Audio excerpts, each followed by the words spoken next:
연일 급등하던 코스피가 이스라엘이 이란을 공습했다는 소식에 2,900선을 내준 뒤 오후에도 하락세를 이어가고 있습니다. 달러원 환율은 장중 1,370원 선까지 올랐습니다. 이재명 대통령이 국내 5대 그룹 총수들을 만나 규제 합리화에 주력하겠다고 강조했습니다. 재계는 민관이 힘을 합치면 경제 위기를 극복할 수 있다며 국내 투자와 고용을 차질 없이 이행하겠다고 밝혔습니다. 이재명 정부가 출범 이후 첫 경기 진단에서 경기 하방 압력이 여전하다는 평가를 내놨습니다. 대외 여건 악화로 인한 수출 둔화를 이유로 꼽았습니다. 한 새마을금고 지점에서 이사장이 회원들의 개인정보를 고의로 유출하는 사고가 발생했습니다. 새마을금고는 사고를 인지한 후에도 피해자들에 알리지 않은 것으로 확인됐습니다.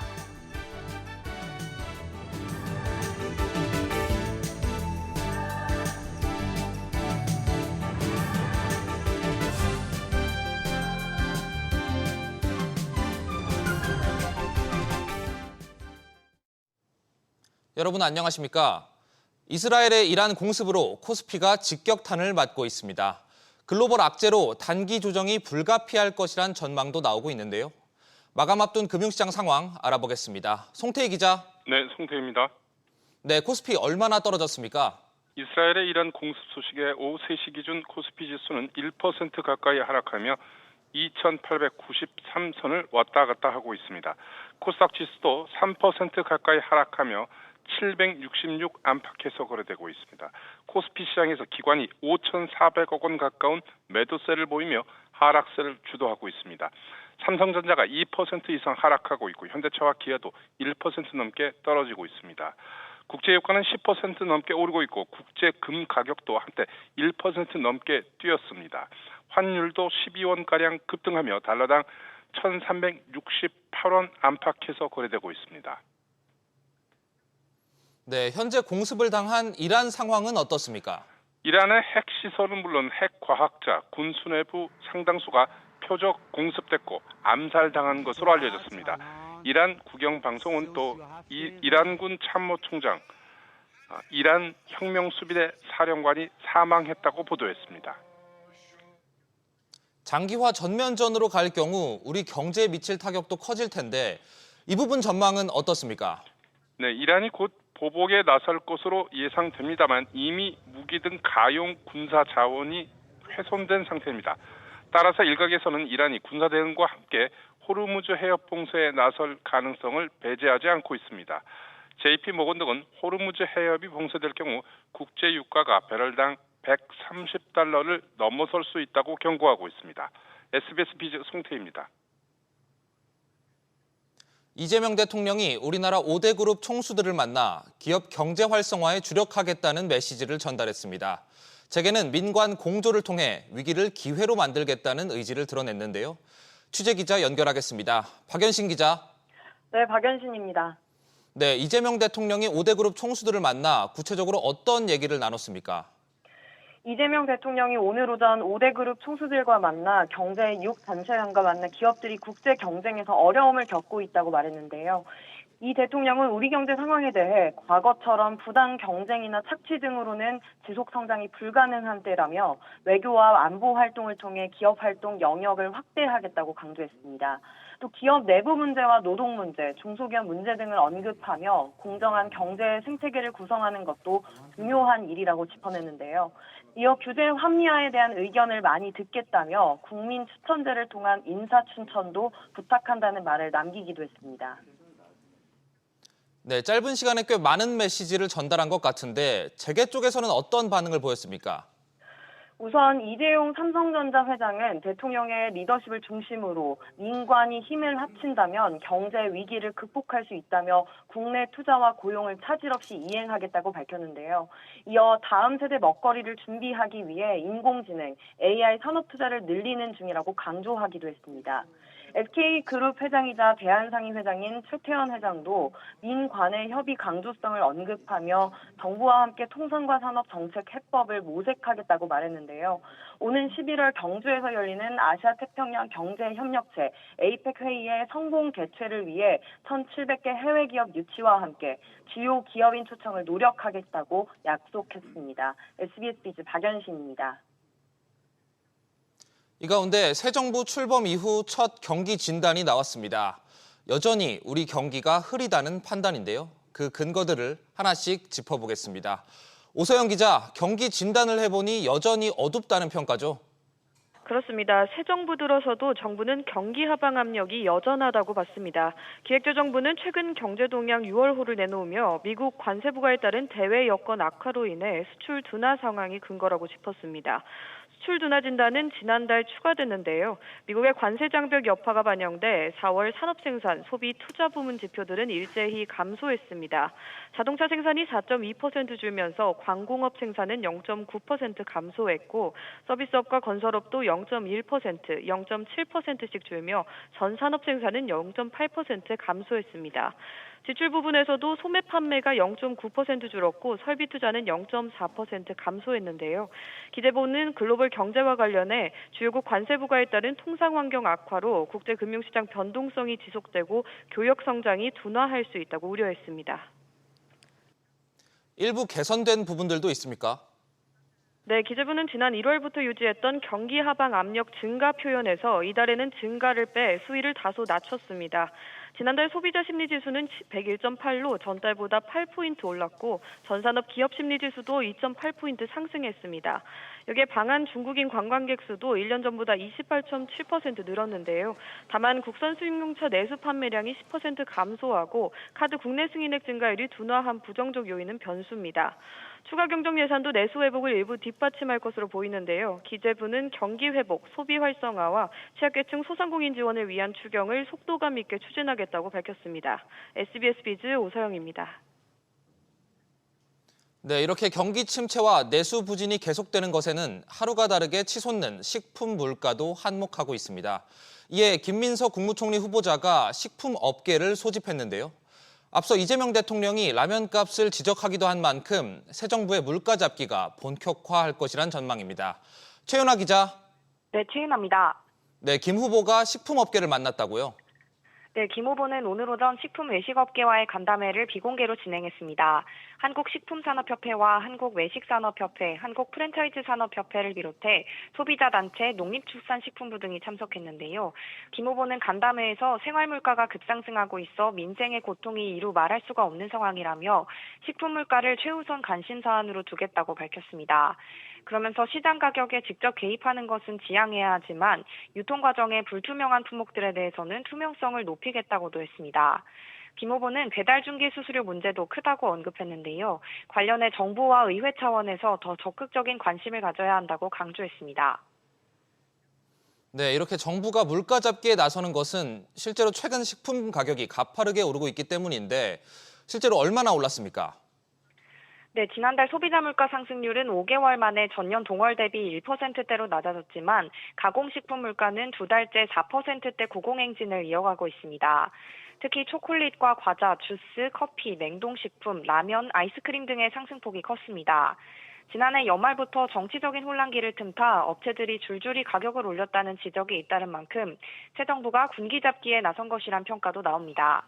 SBS 비즈 최윤아입니다. 최근 SK텔레콤 대규모 정보 유출 사태에 이어 예스24에서도 개인정보 유출 우려가 커지며 불안감이 확산되고 있는데요. 새마을금고에서는 회원 정보를 고의로 외부에 넘긴 사실이 드러나 충격을 주고 있습니다. 류선우 기자. 네, 류선우입니다.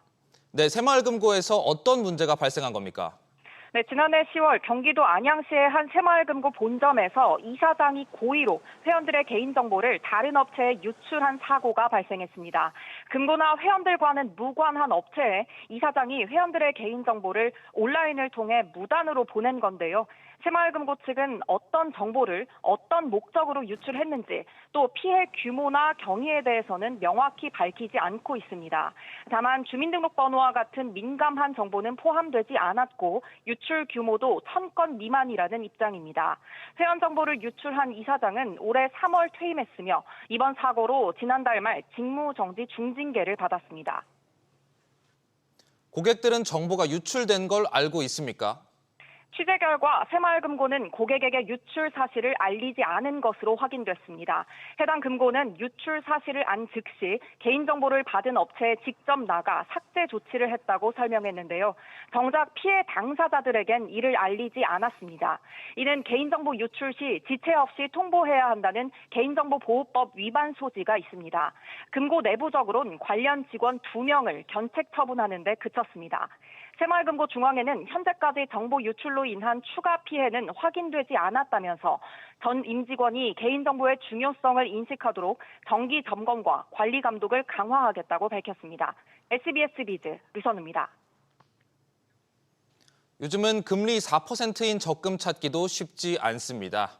이 가운데 OK저축은행이 20%대 적금을 팔면서 주목을 받고 있는데요. 그런데 막상 받는 이자는 2,000원 수준에 불과하다고 합니다. 그래도 20%라는 초고금리에 솔깃한 소비자들이 몰리자 판매 중단과 재판매를 오가다 나중에는 이름만 바꾼 상품을 다시 팔면서 소비자들의 눈살을 찌푸리게 하고 있는데요. 취재기자 연결하겠습니다. 이한승 기자, 금리가 20%인데 이자는 2,000원밖에 안 된다. 이건 무슨 얘기인가요? 네, OK저축은행이 내놓은 OK으수저 적금 이야기인데요. 소비자가 하루에 5,000원이나 10,000원을 30일 동안 매일 저금하는 적금 상품입니다. 기본금리는 연 4%지만 우대금리까지 합치면 총 20.25%의 초고금리 혜택을 누릴 수 있는데요. 하루에 10,000원씩 저금하면 총 납입액은 30만 원이지만 세금 뗀 이자는 2,189원에 불과합니다. 20%가 넘는 금리는 연 이율이어서 한 달짜리 적금에는 한 달치 이율만 붙기 때문에 실제로 받는 이자는 적다는 점을 유의해야 합니다. 네, 판매 중단과 재판매를 오갔다는 건 무슨 얘기인가요? 네, OK저축은행은 앞서 지난 2월 25일 OK 작심 한 달 적금이라는 상품을 내놨는데요. 이 상품은 상품 구조나 금리 모두 이번에 출시한 OK 으수저 적금과 완전히 똑같은 상품입니다. OK 작심 한 달 적금은 지난 5월 19일에 판매가 중단됐다가 6월 2일에 판매가 재개됐고 6월 9일에 판매가 다시 중단됐습니다. 그러더니 6월 9일부터는 이름만 바꾼 OK 으수저 적금을 팔기 시작했습니다. 20%가 넘는 초고금리 적금을 판매 중단과 재판매를 오가며 소비자들의 애를 태우더니 결국 이름만 바꿔 다시 출시한 셈입니다. OK저축은행은 OK 작심 한 달 적금이 한 달에 3만 주가 팔릴 정도로 인기가 많았다며 3년 만에 새로운 브랜드 캠페인을 진행하면서 이번에 으수저 적금으로 바꿔서 내놨다고 설명했습니다. SBS 비즈 이한승입니다. 이재명 대통령의 핵심 공약 중 하나인 생애 최초 청년 국민연금 정책에 청신호가 켜졌습니다. 과거 이 제도에 반대했던 보건복지부가 긍정적으로 검토할 수 있다는 입장으로 선회한 건데요. 정대한 기자, 먼저 청년 국민연금 정책이 구체적으로 뭡니까? 네, 핵심은 만 18세가 되는 모든 청년에게 첫 달치 국민연금 보험료를 나라가 대신 납부해 국민연금에 자동으로 가입시키는 것입니다. 현행 국민연금 제도는 가입 기간이 길수록 노후에 받는 연금 수령액이 늘어나는 구조인데요. 일찍 가입할수록 유리한 만큼 국가가 청년들의 노후 준비 기틀을 마련해주겠다는 취지입니다. 이 대통령은 과거 경기도지사 시절 이 제도를 추진했지만 특정 지역민에게만 혜택을 준다는 지적에 무산됐는데요. 전국 단위로 확대 적용하면 형평성 논란은 해소될 것으로 보입니다. 네, 지역 형평성 외에도 부유층에 혜택을 준다는 지적이 있어 왔죠. 네, 부유층의 재테크 수단으로 악용됐다는 점인데요. 과거 부모가 18세 자녀를 국민연금에 가입시킨 뒤 수십 년간 보험료를 내지 않다가 자녀가 중년이 된 뒤 추후 납부 제도를 활용해 20년, 30년치 보험료를 한꺼번에 내서 장기 가입 혜택을 그대로 누리는 사례가 있었기 때문입니다. 하지만 제도 개편으로 추납 기간이 최대 10년으로 제한되면서 이 같은 악용 우려가 크게 줄어든 만큼 18세 자동 가입에 힘이 실릴 전망입니다. SBS 비즈 정대한입니다. 풀무원이 공급한 빵으로 인한 집단 식중독 사태가 확산하고 있습니다. 충북에 이어 세종과 전북 부안군 급식소에서도 풀무원 빵을 먹고 식중독 증상을 보이는 환자가 나타난 건데요. 유증상자가 벌써 200명을 넘어섰습니다. 서주현 기자, 같은 빵을 먹고 식중독 증상이 발생한 거죠? 네, 그렇습니다. 이 문제 제품은 풀무원 계열 푸드머스가 유통 판매한 고칼슘 딸기크림 롤케이크와 고칼슘 우리밀 초코 바나나 빵입니다. 앞서 지난달 15일 충북 청주와 진천의 급식소 두 곳에서 해당 빵을 먹고 집단 식중독이 발생했는데요. 질병관리청은 비슷한 시기 세종과 부안의 급식소에서도 해당 빵으로 인한 식중독 환자가 추가로 나왔다고 밝혔습니다. 현재까지 청주 120명 등 모두 208명의 환자가 발생한 것으로 집계됐습니다. 네, 식중독 원인은 나왔습니까? 네, 질병청은 살모넬라균에 의한 감염으로 파악된다고 밝혔는데요. 살모넬라균은 주로 덜 익힌 달걀과 가금류를 통한 전파가 많기 때문에 최근처럼 기온이 높아지는 시기에는 충분히 익혀서 먹는 등 각별한 주의가 필요하다고 설명했습니다. 풀무원 측은 정확한 원인에 대해 당국과 협조해 다각도로 조사하고 있다며 전국 급식 사업장에 납품된 문제빵은 모두 2만 7천여 개로 식중독 발생 즉시 납품을 중단하고 회수된 빵은 폐기했다고 밝혔습니다. SBS 비즈 서주연입니다. 중국 빅테크 기업 텐센트가 국내 대형 게임사를 인수할 수 있다는 외신 보도가 나왔습니다. 앞서 텐센트는 SM 엔터테인먼트 2대 주주로 올라서기도 했는데요. 국내 컨텐츠 산업에 적극적으로 뛰어드는 텐센트 행보에 대해 하나씩 짚어보겠습니다. 김한나 기자, 중국 텐센트가 우리나라 넥슨을 인수한다는 보도가 나왔는데 구체적으로 어떤 내용입니까? 네, 블룸버그 통신에 따르면 중국 텐센트가 넥슨 인수를 검토하고 있습니다. 텐센트는 넥슨그룹 창업자인 김정주 회장의 가족들과 접촉해 논의 중인 것으로 알려졌는데요. 김 창업자의 가족들은 넥슨 지주사인 NXC 지분 67.6%를 기반으로 넥슨의 경영권을 보유하고 있습니다. 인수 비용은 150억 달러, 우리 돈 약 20조 원으로 전해집니다. 텐센트는 지난 2019년에도 넥슨 인수전에 나서겠다는 의사를 보였으나 실제 본 입찰에는 참여하지 않았습니다. 넥슨은 이와 관련해 드릴 수 있는 말씀이 없다고 밝혔습니다. 네, 텐센트가 이미 지분을 갖고 있는 국내 게임사들도 많다고요? 네, 텐센트는 국내 대형 게임사로 꼽히는 크래프톤과 넷마블, 시프트업의 2대 주주입니다. 국내 게임사가 텐센트와 협력하는 이유는 중국 시장의 폐쇄성에 있는데요. 중국 시장에 진출하기 위해선 판호를 얻어야 하는데 원활한 허가 절차를 위해 중국 기업과의 협업이 요구되기 때문입니다. 이에 텐센트가 넥슨을 인수할 경우 대형 시장인 중국에서의 사업이 한층 수월해질 수 있다는 전망도 나오고 있습니다. 한편 텐센트는 국내 엔터 산업에도 적극적으로 영역 확장에 나서는 모습인데요. 텐센트는 지난달 하이브가 보유하고 있는 2천억 원 규모의 SM 엔터테인먼트 지분을 모두 취득하면서 카카오에 이어 SM 엔터의 2대 주주로 올라섰습니다. SBS 비즈 김한나입니다.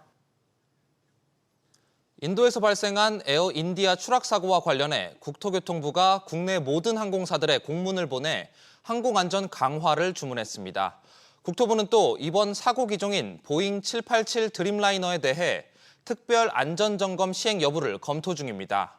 앞서 에어인디아 런던행 항공편은 어제 오후 공항에서 이륙한 지 5분 만에 주거 지역에 추락했고 탑승자 241명을 포함해 지상에 있던 주민 등 최소 260여 명이 숨진 것으로 파악됐습니다. 현대제철이 한국GM에 자동차용 강판을 처음으로 납품합니다. 현대제철은 이르면 오는 9월부터 한국GM에 연간 약 10만 톤 규모의 자동차용 강판을 공급할 계획인 것으로 나타났습니다. 한국GM이 기존의 방침을 바꾸고 현대제철로부터 자재를 공급받기로 한 것은 미중 무역 갈등에 따른 중국 외 지역 기업으로의 공급망 다변화 차원으로 풀이됩니다. 기업 회생 절차를 밟고 있는 홈플러스의 지난해 영업 손실이 크게 늘었습니다. 홈플러스의 2월 결산 공시에 따르면 지난 1년간 영업 손실은 1,994억 원에서 3,141억 원으로 57.5% 늘었고 순손실은 6,758억 원으로 17% 불어나며 4년 연속 적자를 기록 중입니다. 감사인인 한영회계법인은 상당한 규모의 영업 손실과 과도한 유동부채를 이유로 해당 감사 보고서에 의견 거절을 표명했습니다.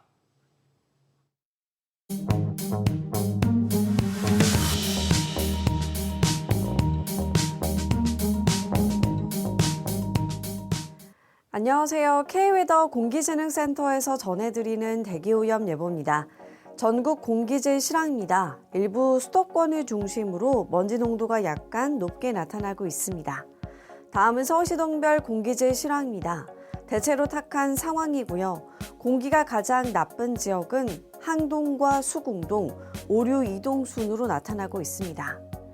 오늘 차차 흐려져 대부분 지역에 비가 오겠고 비가 오는 지역은 더위가 주춤하겠습니다. 다만 수도권을 중심으로는 30도 안팎의 더위가 이어지는 곳이 있겠습니다. 공기질은 대체로 청정하겠습니다. 대기순환이 원활하기 때문인데요. WHO와 환경부 기준 모두 전국 좋음에서 보통 단계가 예상됩니다. 당분간 공기질은 청정하겠습니다. 다만 비 소식이 잦아 습도가 높아질 수 있는데요. 곰팡이나 바이러스 등 세균 감염이 발생할 수 있어서 제습에 유의하셔야겠습니다. 대기오염 예보였습니다.